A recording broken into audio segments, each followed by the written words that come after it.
Hi everyone, welcome to another dev update, and today we've got the 5.17 official release date, which will be this Tuesday, so Tuesday the 17th. That's going to be just in a couple of days.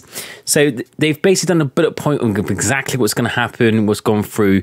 They have gone through in the previous videos, but this is exactly confirmed.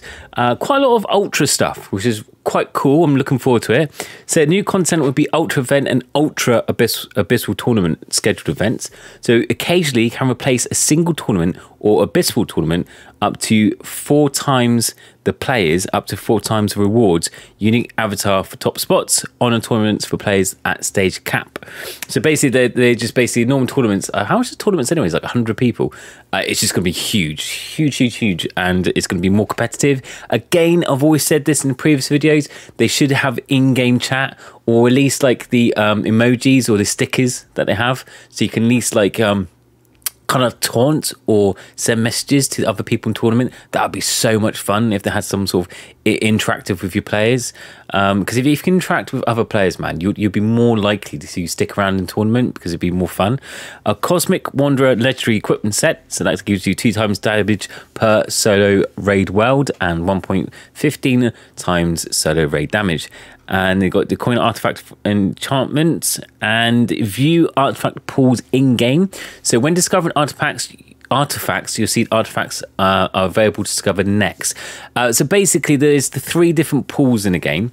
So when you first start playing a game, the first I believe 5 artifacts are set.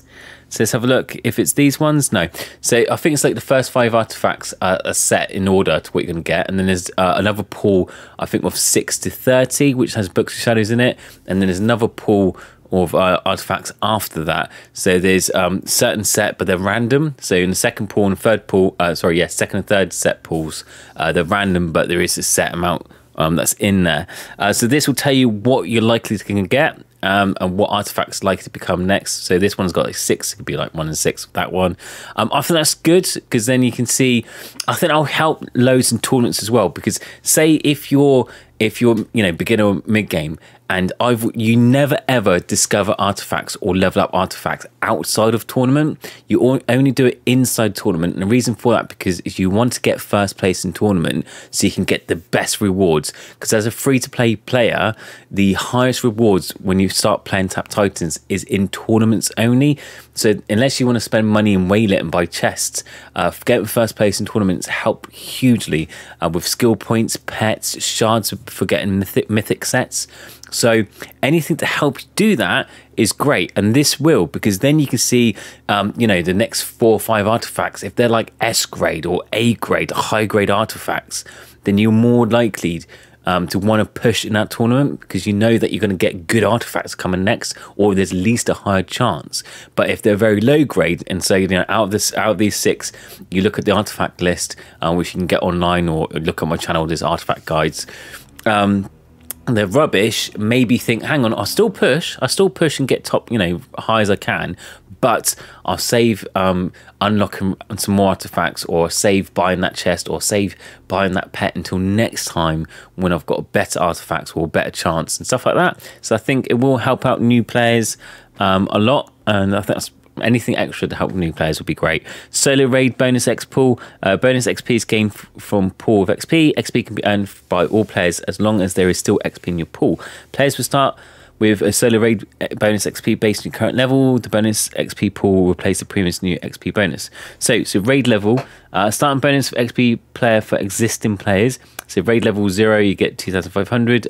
If it's raid level 500, you get 5,000. So basically, the lower you are, the more of a bonus you get. Funny enough, it's probably because they want to even it out, so it's easier. Because if you're like high level and you got higher bonus, what's the point? You're not going to grind as much. So the raid world leaderboard. Okay, so global raid event begins on May 18th. Attack the global raid for event currency, global raid profile background, hair of light, hair shadows, equipment drop. They've been out before, this previous equipment sets, so just reintroducing that. And ×2 skill point Titan chest promo, so that's good. I did like the global event, so I still think that's going to be quite fun, because you don't attack it that often, so it's not much of a chore. General changes: artifact pool increase the number of artifact pools, rebalanced artifact pool artifacts. With this change, players should have a smoother progress through the game, and key artifacts are guaranteed to show up when they will be most impactful. These changes will not affect AT pools, as AT tournaments have their own custom artifact pools. Salvage artifact button reworked, found at the bottom of your artifact tab. Percentage leveling button, visuals improvements. Stats panel improvements, reorganized stats panel for clear visuals. Removed unused bonuses, added mana stats and other useful bonuses. Crafting panel improvements, discovered equipment will be will have a lighter border, and undiscovered equipment will be grayed out and have a locked border. Okay, it just makes it a bit more obvious which ones to have and you haven't got. Reset video chest, a UTC midnight and UTC noon. Skill tree changes, Auric shot, change alchemist boost to all gold and gold gun damage bonuses, rebalanced all gold and gold gun damage values. Cleaving strike, max critical damage and change to critical damage, rebalanced critical damage values. Negative critical chance bonus change to plus 1% critical chance per level. And Dagger Storm, rebalance dagger cooldown values. Ember Arts, change summoner boost to damage pet damage and fire sword bonus. Eternal Darkness, there's so many changes to all the bloody balances. Increase Shadow Clone splash skip values, increase Shadow Clone duration values, increase Shadow Clone splash through chance from 5 to 15, Ruthless Necromancer Mythic set splash through chance reduced from 20 to 10, and decrease maximum number of levels from 25 to 11.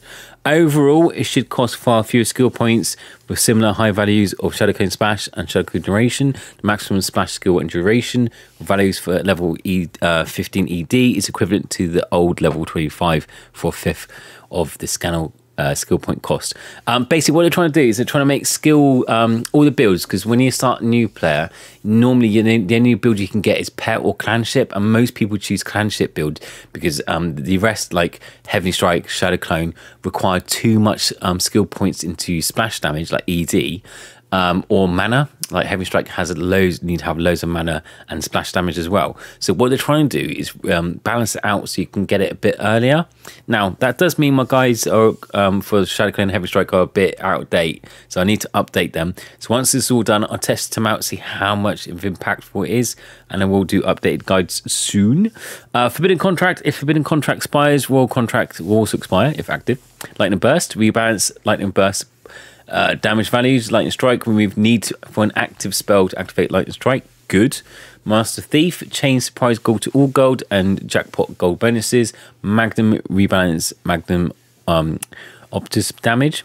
Oh, by the way, do any of you use gold gun build, the GG build? I'm currently using Shadow Clone. I did used to use Heavenly Strike or Clanship. I haven't really used the GG build, the Alchemist build, the gold gun build. If you have, leave a comment below. Let me know how you think it is, if you think it's one of the best builds, one of the pushing builds, because I've tried them all out and I think GG is not up there. It's literally like the second from worst. Poison Edge, rebalancing dagger count values. This change will be done to help account for the summon dagger changes, increasing dagger count by 1. Overall, you should have an equal or more daggers than you did previously. Royal Contract, if Royal Contract expires, for the contract will also expire. Which is this repeated up there, but it's just the other way around. And they've got Stroke of Luck. Rebalancing companion deadly damage values. Change deadly critical damage to deadly strike damage. Rebalance deadly strike values. Summon dagger. Dagger will spawn 1 at a time. Dagger cooldown decrease from 20 to 5. Wow. That's going to be on it. Base dagger count increases from 1 to 2. Dagger spawning that exceeds your max damage count automatically thrown and cannot hit targets or active Blade Cyclone. New fan of Blade visuals for daggers. Okay, so some daggers going to be less active because you used to have either, if you haven't got auto tap on, power swiping, you have to have the hold dagger and kind of aim towards the target, or if you've got the power swiping, you just hit it anyway. Now they're kind of trying to take that away, and it's more automated because it makes the build but more basic, easy. And some people didn't realize that you had to aim the dagger as well, so it didn't get the full effect of dagger build. So hopefully this helps.